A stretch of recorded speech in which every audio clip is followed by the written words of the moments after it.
Welcome into the channel. I'm Cody Stoots. Let's talk some Texans and let's talk about contract extensions in the season. Let's talk about money. Money. Let's talk about who could get an in-season contract extension, and if somebody is a candidate, why they might not get an in-season contract extension from the Texans. And maybe that's a conversation for when free agency and the offseason hits next year. I went over this on Houston Football. You can check out that post in the description down below. It's totally free to read. The site does have subscription elements to it, but this post in particular is totally free to read. On your way down to the description, throw me a thumbs up, subscribe to the channel, and let's have some fun talking some Texans here on YouTube. All right, so this conversation popped up when I asked Nick Caserio about, hey, how do you go about talking contracts in season? How do you go about talking contracts with players and opening the door to an in-season contract negotiation? And this is what the general manager had to say. Yeah, and it could go both ways, quite frankly. We've done it a few times here over the last few years. You know, Cashman is an example. You know, a player we extended, added a year to his contract in November. So there's some give and take that's involved. If the player is doing well, maybe the agent will reach out. So try to get the ball rolling. We may be internally already maybe having those conversations, but we know we have a certain number of players whose contracts are going to expire at the end of the year. And sometimes you have to let it play itself out and then have those conversations in February and March. Maybe there's some players where you go to them and say, hey, would you be open to potentially adding a year or two to your contract? So there's always some moving parts on that. There's always some moving parts, and there's always a way to have that conversation. I thought it was fascinating that agents just call up out of the blue after their guys had a couple of good games. Like, hey, Nick, hey, but you see my guy? My guy was doing great. Can we get some more money? My guy, he was great. I thought that was hilarious from Caserio, and it's great to know that they're always having that conversation about trying to get the right player under the Texans umbrella for the next year or two. So for the sake of this conversation, let's go ahead and explain what type of players we're going to talk about. We're only going to talk about players who have expiring contracts that are set to end this offseason and are in the final year of their deal with the Texans. So as much as I would like to know that Nico Collins is on a team-friendly deal for the next couple of years, Nico Collins has another year left on his contract. So we're not going to talk about a player like Nico Collins here in season for an extension. We're going to talk about players like Steven Nelson, Sheldon Rankins, Dalton Schultz, Jonathan Grenard, players like that. So this is not the Texans' approach, but this would kind of be my approach and my understanding when I go to the table for an in-season conversation. I kind of have three loose rules. Look, rules are meant to be broken, and you can certainly break them for just about anybody, but I kind of have three loose rules for the conversation that you'd have with a player for an in-season contract extension. The biggest one is, I'm not paying you above market value for an in-season contract extension. Now, yes, maybe this player in the next 11 games could find himself raising his market value significantly, and that would be a costly endeavor at the end of the year. Well, if the player plays that well, I'm happy to have that conversation, but I'm not paying a player above market value in season just to make sure that they're sticking around for another year or two with this team. So that's one of the first kind of loose rules I would have in a contract negotiation.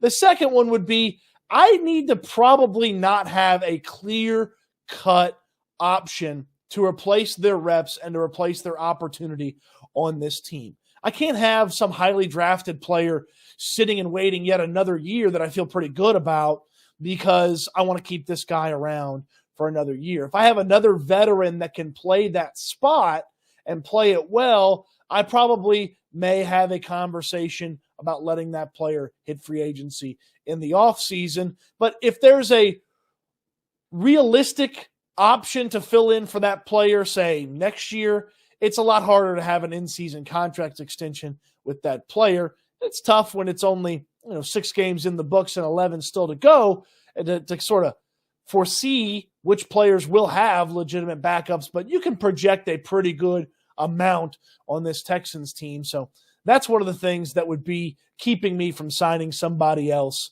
or signing somebody to an extension, is because I have somebody else. And I have to be able to see the type of football they're playing or better for the next couple of years of the duration of the contract.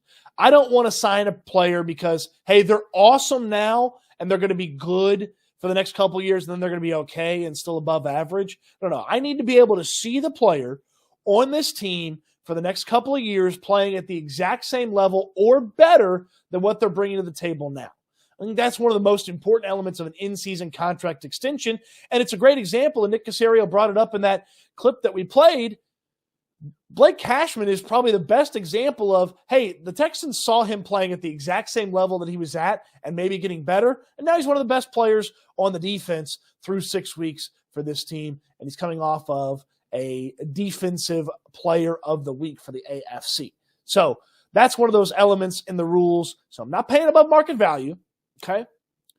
If I have a replacement, I'm probably not doing an in-season contract extension, and I have to see the same level of football or better over the next couple of years. So with that, let's get into some of the players that could be in line for an in-season contract extension. And the first place to start is none other than cornerback Steven Nelson. We know Steven Nelson and the contract conversations with the Texans are not always an easy one, not always a pleasant one. We remember the conversations from the offseason, the criticism of people who wear vests, and ultimately, great job by Steven Nelson and Nick Caserio to go to the negotiating table. I guess Steven Nelson's representatives and Nick Caserio go to the negotiating table. Get Steven Nelson a little bit more money. He's still way underpaid based on other free agents that signed this past offseason, but it's a good job to get Steven Nelson under contract, not have any sort of issues. And oh, by the way, now the guy's a captain for the team, and he's playing incredible football. He's been one of the best players on the Texans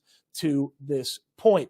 I'm putting Steven Nelson, unfortunately, in the no category for an in-season extension, and here's why. I don't believe Steven Nelson wants an in-season extension. There's 11 more games where Steven Nelson can continue to bump up his value. I don't know that right now the market that Steven Nelson is in is exactly where the Steven Nelson wants to get paid, and a top-level cornerback hitting free agency. Everybody's going to be nipping at the heels of the Texans to try to get Steven Nelson in free agency. So from Steven Nelson's standpoint, it doesn't make a ton of sense for him to have a contract extension in the season. I'm sure he'd love to have the conversation. If the money was right, maybe you go about that. It's worth breaching the subject. But from a Steven Nelson standpoint, I just don't know that Steven Nelson would be the type of player that's going to even be open to an in-season contract extension. We talked about the rules the team needs to make for themselves. The players got to be willing to play ball as well. I don't see Steven Nelson being the type of guy to do an in-season contract extension. It's one thing to add a little bit of cash on to the contract like they did in training camp and in the preseason, but a full-blown, hey, you're here for the next couple of years. Plus, for Steven Nelson, he's 30 years old. He's going to be 31 next year. So you'd be paying him for years 31, 32, maybe 33 of a contract extension.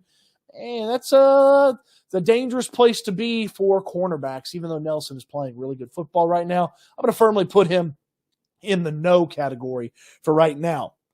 Dalton Schultz, tight end for the Texans. I mean, it was quite the coup the Texans ended up with Schultz in free agency, and it was an unexpected addition, and it's been a nice addition. Schultz and C.J. Stroud have found a good chemistry over the past few games, and you could sort of see as he's getting comfortable and getting used to things with this Texans offense, and the offense is getting able to get deeper in the playbook. It's easier and easier to get Dalton Schultz involved. I'm putting him in the no category as well, even though I don't believe there to be a real Dalton Schultz replacement on the roster, and I can see him playing this level of football for the next couple of years. If you did do a contract extension, I just don't know that Dalton Schultz wants to have the conversation. He signed well below market value. He signed well below what a franchise tag would be at that position because the market just didn't bear out well for tight ends. Now you're saying to yourself, Cody, if the market was so terrible for tight ends last year, why would he go back into the market? Well, you got a longer stretch that you can prove that you weren't just a cog in a good Cowboys offense. Schultz played on the top offense in football twice in his career in Dallas. You showcase that you can work in a different style. You showcase that you can work with a rookie quarterback. You think about Dak Prescott when he was there in Dallas. You can work with just about anybody. So it's more proof of concept for Dalton Schultz. And I just feel like it'd be an expensive conversation. And oh, by the way, I don't know that I love the idea of just extending Dalton Schultz after just 6 games. Now, check back with me after 11 games with just 6 games left in the season, and I may be singing a different tune because Brevin Jordan and Tegan Quintiriano, neither one of those guys are ready to take over what Dalton Schultz brings to the table. So there's not a real replacement there for Dalton Schultz, but I don't know that he wants to have the conversation. It's worth noting, too, he also turned down a contract extension when he was in Dallas with the Cowboys. So he's already had a rough time with contract extensions in season. Dalton Schultz turning down one in Dallas, might turn one down here in Houston, but he would have made a lot more money than hitting free agency. So maybe if you come with the right offer, you get there, but I'm putting Schultz in the firmly no category for right now. One more firmly no for me.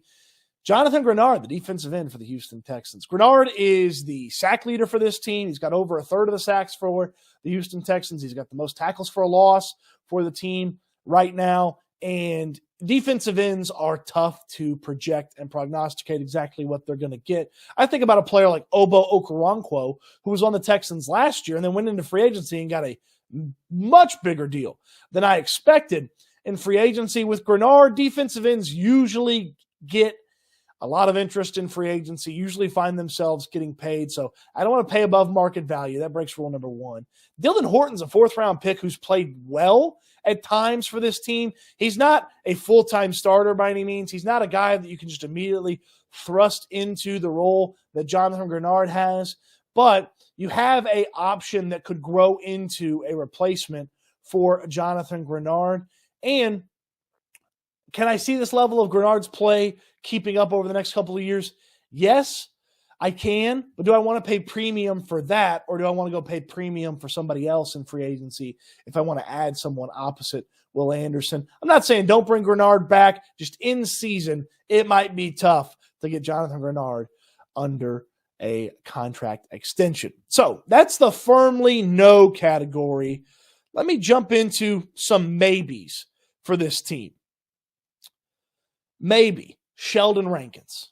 Now, I say maybe for Rankins because I don't know that I'm in love with committing to exactly the same defensive tackle duo for the next couple of years. Malik Collins is signed already for the next few seasons, and signing Sheldon Rankins to a 2-year extension or a 3-year extension sort of locks you in to those 2 guys as the defensive tackles of this team, along with Will Anderson. So there's 3 of 4 spots on your defensive line already accounted for. So maybe just from a opportunity to bring in a veteran at a lower cost, or opportunity to bring in a young guy via the draft and give him that opportunity, maybe I would stay away from extending Sheldon Rankins. And I'd like to see just a little bit more. He played really well against the Saints in week 6. I'd like to see that a lot more. Maybe we can have that conversation in a few more weeks along the lines of Dalton Schultz, but he's closer to an extension, I would think, just because the Nico Ryans have been after him for a while. He talked about that in training camp, about how he'd been chasing Sheldon Rankins specifically for a couple of seasons.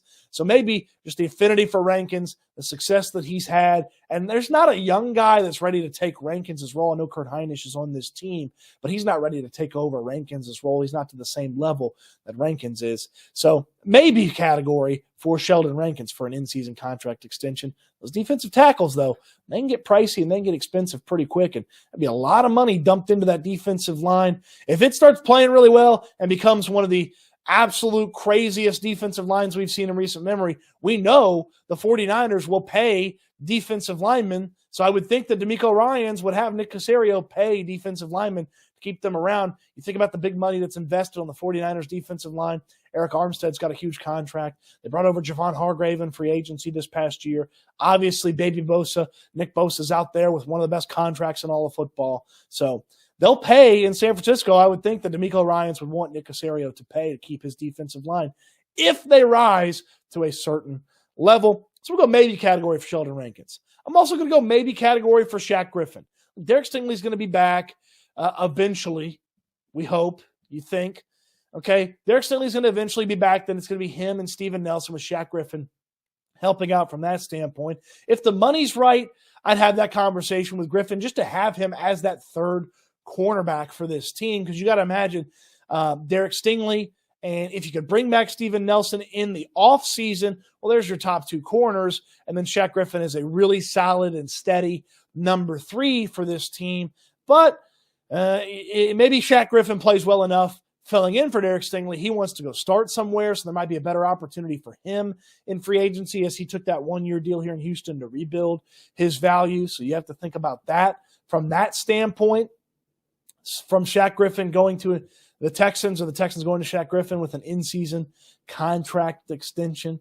So Griffin, I'm going to put him in the maybe category. I'd like to see really what happens with Stingley. Be good to have that insurance in case Derek Stingley yet again next year deals with an injury, have somebody familiar with the organization and how things work at the cornerback spot. But it's not a must, so I'm going to put him in the maybe category. Shaq Griffin, the cornerback. All right, the yes category. Yes, get an in-season contract extension done with this player. How about Blake Cashman? You already did it once with Blake Cashman for the Houston Texans. Go back to the negotiating table and see if you can get Blake Cashman under contract for another year or 2. And here's why Cashman would do it. I do think this offense, and I do believe this defense is the correct defense for Blake Cashman's skills. They've trusted him. They've allowed him to run out around and cover people. They've allowed him to go in there and try to run stop. And Cashman's grown into himself in this version of the defense. Don't leave it. Don't leave it. If it ain't broke, don't fix it, Blake Cashman. And if the money's right, you're not going to break the bank for Blake Cashman. Send him a couple of extra bucks than you did the previous couple of years. He's earned it. He's certainly a valuable asset, even as a rotational player for the linebacking room. And you think about Denzel Perryman's a free agent at the end of the year. You'll still have Henry To'oTo'o. You'll still have Christian Harris. But if you have Christian Harris, Henry To'oTo'o, and Blake Cashman for sure in your linebacking room next year, that would bring just a sigh of relief, at least at that position, when it comes to the offseason and trying to navigate and figure out who's going to help fill out this roster. If Cashman, To'oTo'o, and Harris are your 3 top linebackers next year, you add in maybe another free agent to that group and a draft pick. Maybe Jake Hansen finally takes that next step. He's still on this roster. You start looking at a linebacker room that you could be pretty satisfied with. It's not quite Fred Warner and Dre Greenlaw like what San Francisco is working with and what DeMeco Ryans is working with the 49ers, but it's a solid enough room that you could have some success with those players. So I say yes to Blake Cashman. Get that deal going for him. Get him that new contract, and maybe wait a couple weeks. Don't negotiate off of AFC Defensive Player of the Week. But I wouldn't think you'd break the bank for him. There's not a clear, good backup for him that's currently on the roster that you're like, yes, he can do exactly what Cashman can do. To'oTo'o and Harris are a little bit different than him. And I can see Cashman getting even a little bit better than he's played this year, or at least keeping this level of play up for the next year or 2 if you wanted to extend him. And the final extension candidate, I'm cheating a little bit here. The special teams, John Weeks, Kaimi Fairbairn, and Cameron Johnston, bring them all back.